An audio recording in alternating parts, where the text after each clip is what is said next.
Bonjour, bienvenue dans cette nouvelle vidéo test Cars Up avec Nicolas. Aujourd'hui, nous allons vous faire partager l'essai d'une voiture d'une marque parfaitement mythique, à savoir Maserati. Et plus précisément une 4200 GT, le coupé qui a grandement participé au renouveau de Maserati et a rehaussé son image de marque au niveau mondial. Ce modèle est en plus une des dernières versions de 2007, une Grand Sport, et dans une version plus particulièrement spécifique, destinée spécifiquement au marché japonais et fabriquée à 35 exemplaires pour fêter les 10 ans de l'importateur japonais Koanza. Allons-y.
Salut Nicolas. Salut Sam. Ça va? Ça va bien, et toi? Impeccable. Ouais. Maserati Grand Sport. Une Maserati Grand Sport, mais attention, pas tout à fait n'importe quelle version. L'histoire de Maserati est émaillée tout au long de sa vie de divers rebondissements. Au départ, ça n'est une petite usine qui ne fabrique que des voitures de compétition. Le passage aux voitures de route se fait progressivement par quelques unités fabriquées sur la base des A6 dans les années 50, avant que ne soit lancée en 1957 la Maserati 3500 GT, dessinée par Touring. Cette voiture va connaître un succès assez étonnant pour une marque qui finalement n'avait produit jusqu'alors que très peu de voitures de route. Il en s'en fait plus de 2000 entre 1957 et 1963. À la fin des années 60, la gamme Maserati est étonnamment étendue pour une petite fabrique d'automobiles de sport et de luxe, puisqu'elle compte presque une demi-douzaine de modèles au travers de la gamme des 6 cylindres, en l'occurrence qui s'est réduite à la Mistral, 2 places 6 cylindres, parallèlement à l'Indy, 4 places V8, la Quattroporte qui est toujours disponible au catalogue jusqu'à la fin des années 60, la Ghibli, toujours disponible elle aussi puisqu'elle est assez récente, et la Mexico, 4 places de facture plus classique avec le V8. Évidemment, cette dispersion des fabrications et le petit nombre d'exemplaires livrés chaque année pour chaque modèle ne contribuent pas à une rentabilité extraordinaire de l'officine. Et les déboires additionnés aux problèmes sociaux connus par l'Italie au début des années 70 précipitent Maserati une fois de plus vers la faillite. Étonnamment, c'est Citroën qui se porte acquéreur de Maserati à la fin des années 60. De telle sorte que Citroën étant lui-même en prise avec des difficultés au début des années 70, Citroën et Maserati se retrouvent intégrés au groupe PSA, Peugeot, en 1974. À ce moment-là, évidemment, on pouvait l'imaginer, PSA n'aura de cesse de se débarrasser de Maserati, qui ne correspond pas à ses fabrications habituelles, et Maserati sera racheté par Alessandro De Tomaso, le célèbre fabricant des De Tomaso Pantera. À partir de ce moment-là, les productions sont toujours relativement nombreuses, curieusement. On trouve la remplaçante de la Ghibli, la Khamsin, la Bora V8 à moteur arrière, une nouvelle tentative de Quattroporte sur la base de la Citroën SM qui sera un échec, puis une nouvelle Quattroporte dessinée par Italdesign Giugiaro, elle aussi avec le V8, jusqu'à l'arrêt de ses fabrications au tournant des années 70-80, progressivement jusqu'en 82, et un nouveau virage pris par Maserati avec la sortie de la petite biturbo en 82 pour le millésime 83. Cette nouvelle Maserati se démarque singulièrement des productions Maserati précédentes, dans le sens où en termes de volume et de ligne, elle s'apparente davantage à une BMW série 3 qu'à une Lamborghini ou une Ferrari, si vous voulez. C'est une voiture qui semble beaucoup plus utilisable. Elle étrenne la nouvelle technique Maserati, à savoir un V6 à 2x2 arrois-cam en tête, équipé de 2 petits turbos japonais, permettant de tirer de ce moteur de 2 litres de cylindrée une puissance assez étonnante au début des années 80, de l'ordre de 180 chevaux. C'est une version qui célébrait le 10e anniversaire du distributeur japonais Koanza. D'accord. Donc son petit nom c'est Maserati and Koanza. Ok. Et donc c'est une série limitée en fait. C'est une série limitée à 35 exemplaires. Ok, donc spécifique au Japon. Très spécifique, ok. Cette Maserati Grand Sport est donc une version spécifique pour le marché japonais, destinée à fêter les 10 ans de collaboration du concessionnaire japonais Corns avec Maserati. Alors moi, celle que j'adorais, c'est la 3200. La 3200 GT va remplacer la gamme biturbo dans son ensemble à partir de 1998. C'est une toute nouvelle auto, on est presque parti d'une feuille blanche à un détail près. Parallèlement au V6 biturbo, Maserati développe au début des années 90 un V8, lui aussi biturbo. C'est ce moteur que l'on va retrouver sur la nouvelle 3200 GT, associé à une boîte mécanique à 6 rapports placée à l'avant, le tout emballé dans une jolie carrosserie dessinée par Ital Design, Giugiaro, ayant sur la base d'un empattement de 2,66 m, une qualité principale, c'est d'être une vraie 4 places, ce qui est assez rare dans ce type de production. À la suite de la 3200 GT, Maserati et Ferrari opèrent un rapprochement. Le rapprochement de Maserati et Ferrari donne lieu à l'étude d'un nouveau modèle, la 4200 GT, qui est présentée fin 2001. Cette 4200 GT dérive en droite ligne de la 3200 GT, dont elle reprend la ligne, la carrosserie d'ensemble, l'essentiel des aménagements intérieurs avec quelques modifications, mais surtout techniquement, un nouveau moteur, une nouvelle boîte de vitesse, des nouvelles suspensions, la voiture est entièrement revue. En fait, c'est une voiture très compacte. L'empattement est long, tu as vu la roue arrière est très repoussée. Pourtant il y a de la place dedans, même à l'arrière. Comme vous pouvez le constater, la 4200 GT, Grand Sport en l'occurrence, est une vraie GT, une vraie voiture parfaitement habitable où on est parfaitement installé, très à l'aise. Il y a de la garde au toit, il y a de la place, on est très bien. Mais la vraie spécificité de cette voiture est incontestablement le fait que c'est une vraie 4 places et non pas une 2+2. Tout d'abord, le siège s'avance électriquement. Je précise qu'il était réglé pour moi à l'avant et que j'étais très bien installé. Je m'installe à l'arrière et vous pouvez constater que même si vous me voyez très mal, parce que le siège est très encombrant, je suis très correctement installé. Mes genoux ne touchent pas le dossier du siège, ma tête effleure le ciel de toit qui par ailleurs est en cuir. Je pourrais voyager confortablement si quelqu'un voulait bien allumer la climatisation. Comme sur toutes les Maserati, c'est une vraie marque de fabrique de Maserati depuis toujours. Elles ont toujours ajouté au côté sportif naturel un côté plus luxueux que leur contemporaine italienne.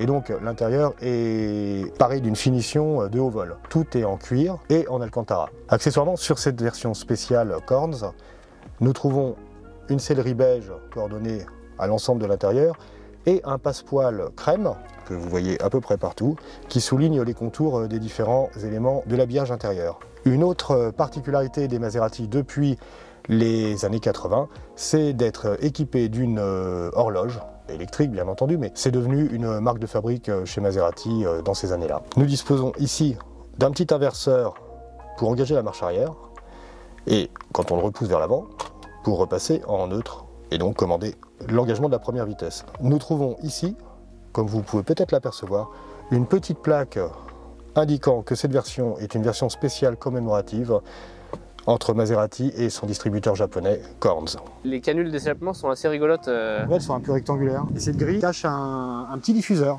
Donc il y a une vraie étude aéro. Il y a une vraie étude aéro, ok. Oui, tout à fait. Et la 4200 est donc l'évolution de cette première version, parce que l'avant est assez proche, mais l'arrière par contre est complètement différent. Alors en fait, la forme de l'arrière est la même. Seuls les feux changent. Ouais, les feux boomerang, les fameux feux boomerang. Voilà.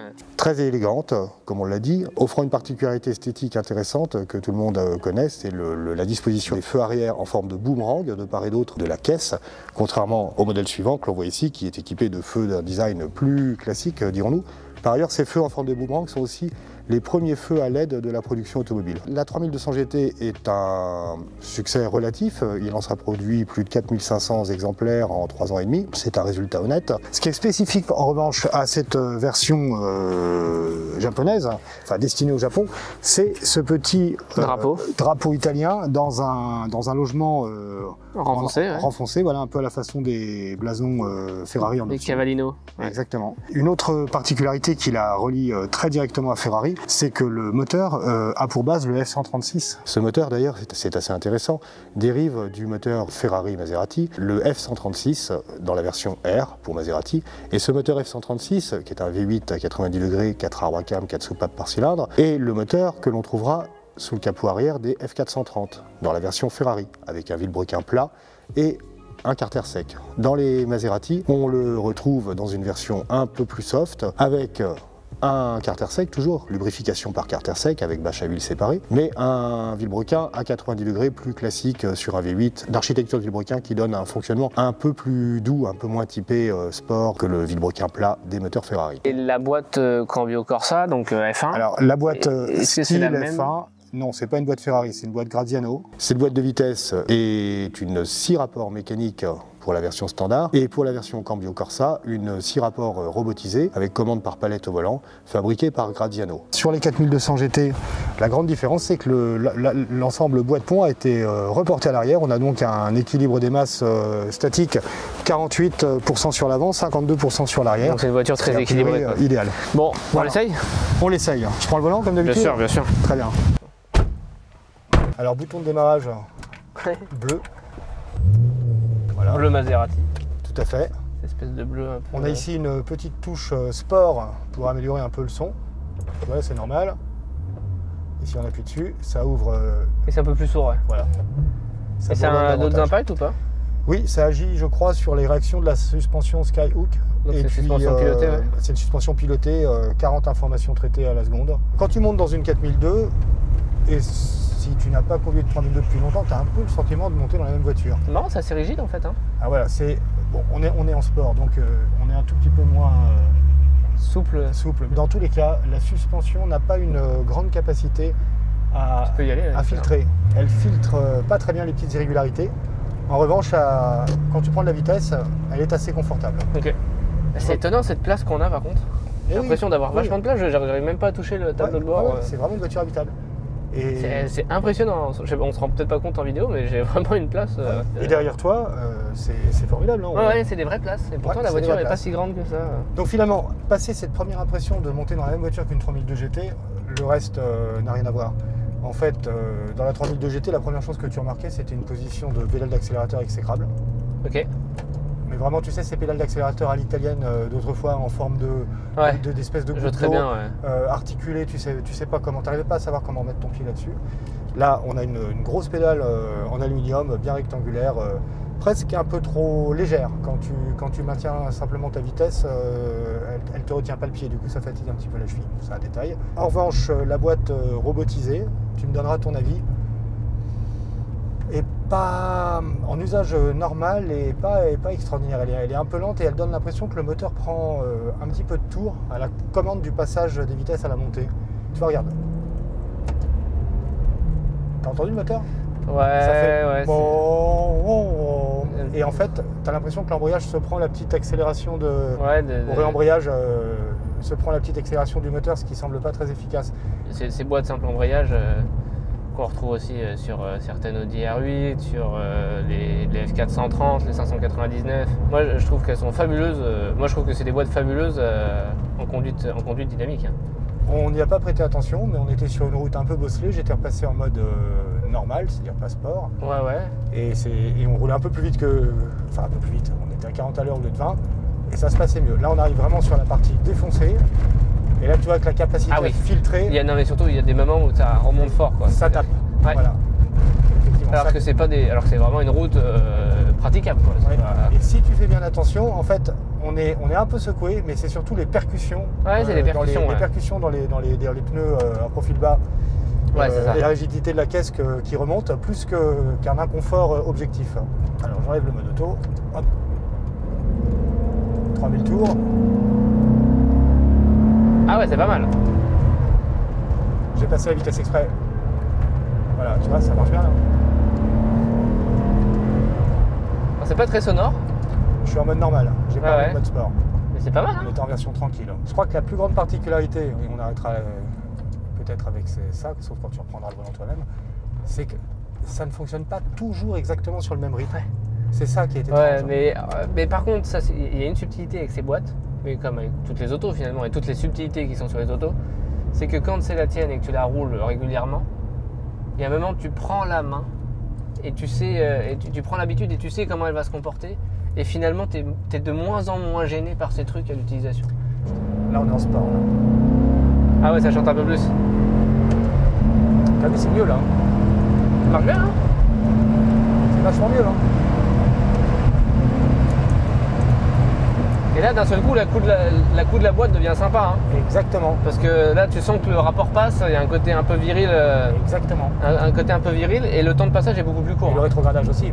Zoom avec le petit coup de gaz qui va bien. Ça va vite là. J'entends la boîte. Ah ouais, mais ça marche. Et puis là, le rapport, il passe T'as vu le petit... dans la demi-seconde. Hein. Ah ouais, le rétrogradage là, bon. De toute façon, tu vas peut-être me donner le volant parce que j'aimerais bien l'essayer quand même. Pas tout de suite, je m'amuse. Bien. Elle est bien là, hein. Voilà. Là, elle est bien la voiture. Là, vraiment, en conduite GT plaisir, un peu dynamique, elle est parfaite là. Reprise à 1500 tours. Oh, et puis là, le bruit, il est super là. Ça ronronne et tout. On a presque envie de reprendre à bas régime juste pour le Ouais, et puis rôle. finalement, alors que c'est un moteur qui marche pourtant plus dans les tours, c'est vrai que t'as pas forcément envie de l'emmener très très haut. C'est étonnant ça. Enfin là, comme ça, je le trouve super. Écoute, moi. c'est vrai que 3005... Tu vois, là, on n'a pas dépassé les... On n'a pas dépassé 5000 tours là. Ouais, 5500 quoi, mais tu vois. Tu vois par exemple, une petite courbe. Hop, Ouais. voilà, j'irai descendre le rapport.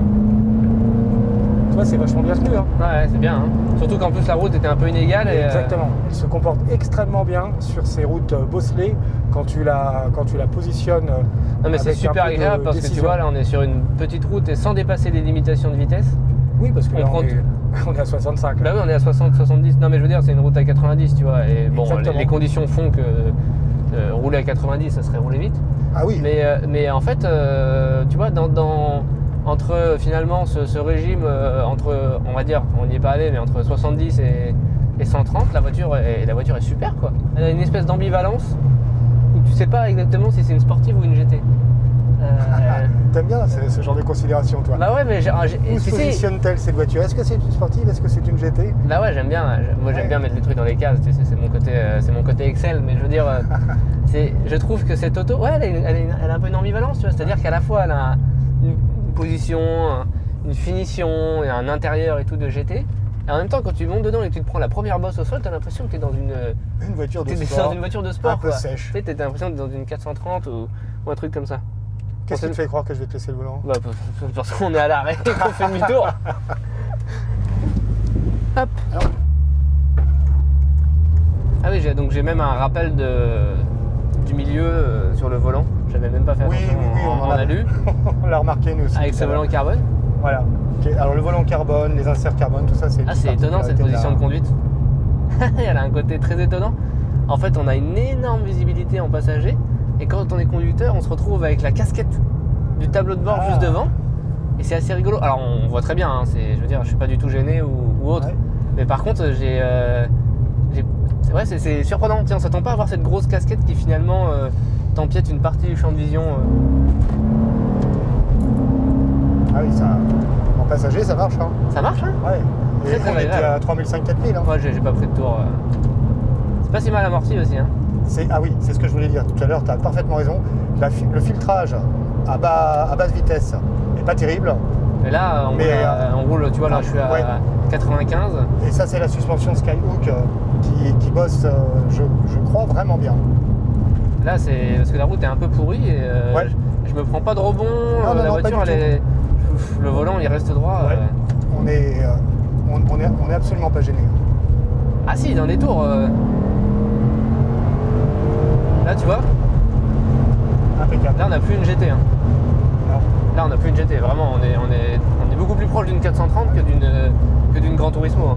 Alors, reprendre une 430, ça. Non. Mais on a une. Oui, on est beaucoup plus proche d'une voiture de sport que d'une Gran Turismo.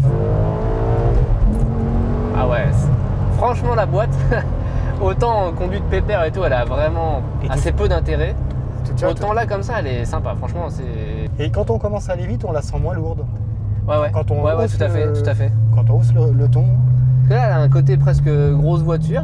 Oui. Tu sais, c'est assez rigolo. Effectivement, dès qu'on vient la chercher. Ah si, c'est super. Et le frein super. Hein. Moi, je freine du gauche. Oui, là. Oui. Il est super. Il est très naturel.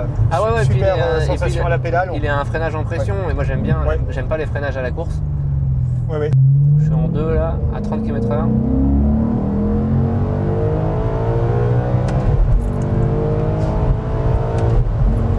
Ouais. Ça marche bien, hein? Ouais, ça marche. Hein. Ça vite, la voiture, tu la sens beaucoup plus légère. Tout marche mieux. C'est une sacrée bonne auto. Hein. Alors celle-là est dans une série limitée, donc elle vaut un peu plus d'argent. Oui, mais n'empêche qu'une Grand Sport classique ou même une 4200, alors je ne sais pas s'il y a un vrai gap par rapport à la... Apparemment, il y a un gap. Ok. Mais en tout cas, une Grand Sport traditionnelle, ça vaut quoi? Ça vaut 40 000 €? J'ai pas regardé depuis longtemps. Je sais que des 4002, on en trouve dans les 30 000. Bon, ça dépend du kilométrage et de pas mal de choses. Mais une Grand Sport standard, en bon état, je ne saurais pas dire. Alors d'ailleurs, à propos de voitures japonaises, sachant que cette voiture était spécifiquement destinée au Japon, cette version spéciale, puisqu'elle fêtait les 10 ans de l'importateur, non pas de l'importateur, du distributeur Maserati Corns. Il n'y a pas quelque chose qui t'étonne pour une voiture japonaise? Bah non, ça m'étonne pas parce que tu es au courant. Parce que je suis au courant que les voitures de sport... De quoi allons-nous parler à l'avenir? Tu sais tout. Que les voitures de sport et les voitures de luxe au Japon, effectivement, sont en conduite à gauche, ce qui est assez spécifique. En fait, et ce qui en fait d'ailleurs parfois des très bonnes affaires, ou en tout cas des très bonnes autos à acheter sur le marché européen, parce qu'en plus c'est des autos qui roulent très peu généralement, et qui sont en plus souvent très bien entretenues, bichonnées, et pas maltraitées.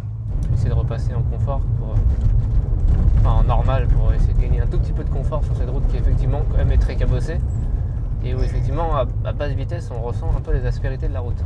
Contrairement à la Aston Martin, où j'avais pas mal de préjugés négatifs. Oui. Sur celle-là, j'avais pas mal de préjugés positifs. Je trouve que celle-là, d'abord, elle est magnifique.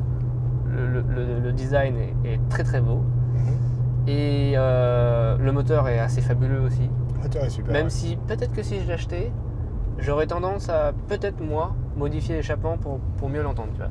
Je fais partie de ces gens qui sont prêts à changer des pièces. De l'extérieur, on l'entend très bien. J'avais quand même un doute sur la boîte parce que c'est vrai que de ce que j'avais pu lire sur internet, c'était encore pire que la boîte F1 Ferrari, etc. Et je trouve qu'en fait, effectivement, comme toutes ces boîtes, il faut avoir une conduite, il faut adapter sa conduite. Et là, tu vois, on a fait le retour. En fait, ça m'a beaucoup moins gêné.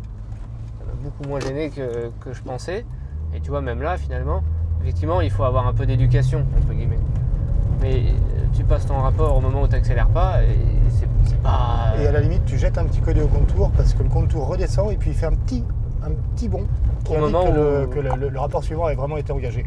Et là ça t'évite tout à coup tout patinage, et je pense que ton embrayage dure 2 ou 3 fois plus longtemps. Alors tu vois, moi je te livre mes impressions. Je trouve que cette voiture vieillit extrêmement bien.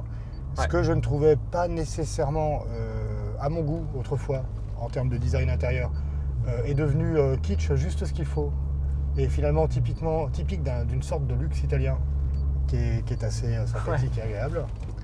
Le moteur est proche du rococo, sans l'être. Le style rococo, hein, pas le... Tout à fait. Le moteur est fabuleux. Le châssis est vraiment à la hauteur. Les freins sont parfaits. Sur une voiture de cette masse et de... On sent pas trop le poids au freinage. Non, au freinage, on sent pas le poids. La suspension est à mon goût un peu raide pour une voiture que j'utiliserais régulièrement. Et si seulement on pouvait avoir une boîte ZF 8 rapports automatique pour la conduite tranquille en ville et passer à cette boîte de vitesse quand on a envie de s'amuser, alors là, ce serait la voiture parfaite.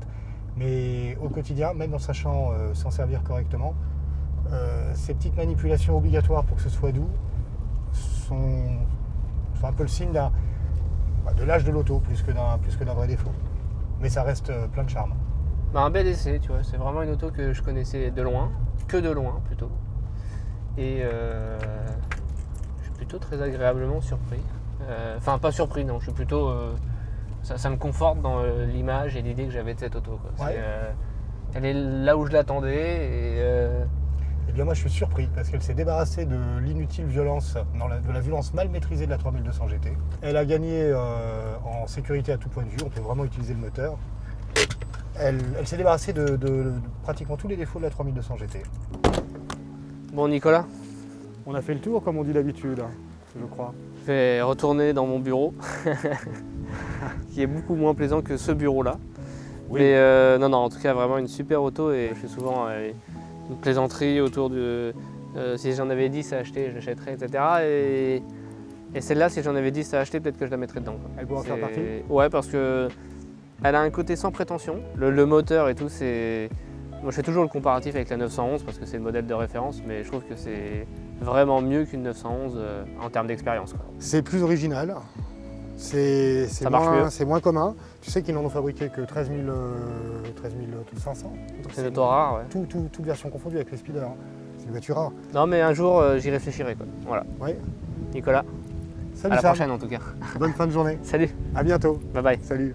Eh bien, comme on le dit, on a un peu fait le tour de la question. On va à présent ranger cette auto là où nous l'avons prise, à la conciergerie d'Orléans. Et on s'y retrouve. À tout de suite.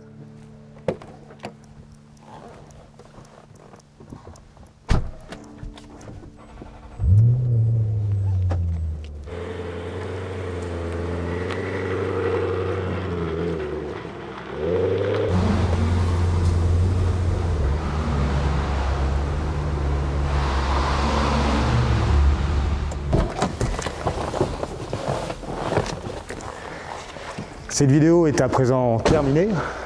Nous espérons qu'elle vous a plu. Comme d'habitude, nous vous attendons sur une prochaine vidéo Cars Up et ce sera avec plaisir. N'hésitez pas dans l'intervalle à commenter, liker, partager et surtout à vous abonner à la chaîne YouTube Cars Up. C'était Nicolas pour Cars Up, merci et à bientôt.